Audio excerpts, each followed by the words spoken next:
इस समय महुआ मांझी हमारे साथ जुड़ रही हैं। महुआ जी, स्वागत है आपका। झारखंड में जिस तरह की इस समय परिस्थितियां हैं, हेमंत सोरेन गिरफ्तार हो चुके हैं, हेमंत सोरेन का इस्तीफा हो चुका है, नए मुख्यमंत्री आप लोगों ने तय तो किया है चंपई सोरेन, लेकिन अभी तक कुछ शपथ ग्रहण को लेकर स्पष्टीकरण नहीं है।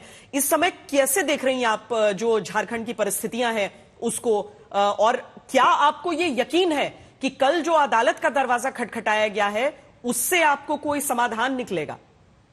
देखिए, अभी पूरे देश में जो कुछ चल रहा है, आप देख ही रहे हैं कि जहां भी भाजपा की सरकार नहीं है, वहां की लोकप्रिय और जनता द्वारा चुनी हुई सरकारों को किसी न किसी तरह से इस तरह से अपदस्थ करने की कोशिश हो रही है। लेकिन अच्छी बात यह है कि हमारे पास संख्या बल है, और आपने देखा होगा कि बहुमत के लिए जितना चाहिए आंकड़ा वो है, और ऑलरेडी दावा पेश कर दिया गया है। एक तरफ माननीय मुख्यमंत्री जी ने इस्तीफा दिया, और दूसरी तरफ दावा भी पेश कर दिया गया है।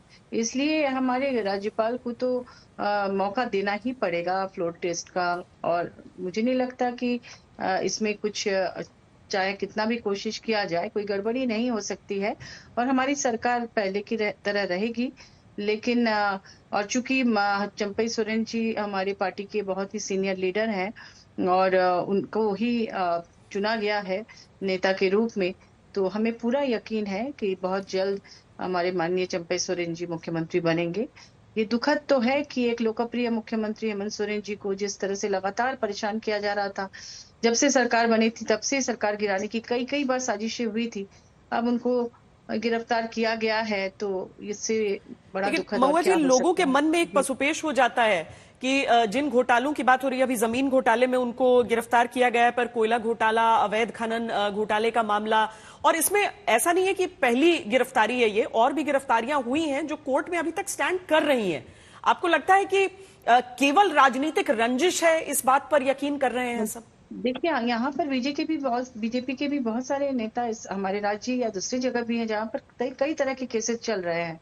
लेकिन ना तो उनके यहाँ ईडी जाती है, ना सीबीआई जाती है, ना वो निश्चिंत है। और ऐसा कई जगह पे हुआ है कि वो लंबा चल रहा है, उसे अनदेखी की जा रही है जो देश की एजेंसीज हैं उनके द्वारा। इसलिए ये सवाल उठता है कि आखिर जो भाजपा के अतिरिक्त दूसरी पार्टी के लोग हैं, उन्हीं के यहाँ सिर्फ ईडी कैसे जा रही है। अगर निष्पक्ष होती तो हर एक पर होना चाहिए था। तो ये सारी चीजें जो है थोड़ा सा एक एक आम जनमानस के मन में ये संशय पैदा करती हैं कि अगर सही थे तो शुरू से अवॉइड क्यों कर रहे थे, 10 बार समन के बाद क्यों गए। तो ये चीजें भी आप लोगों को लोगों के सामने रखने में थोड़ी कठिनाई आ सकती है। नहीं, दरअसल बात यह है कि ये समन सिर्फ उन्हीं नेताओं के पास जा रहा है जो भाजपा में नहीं है।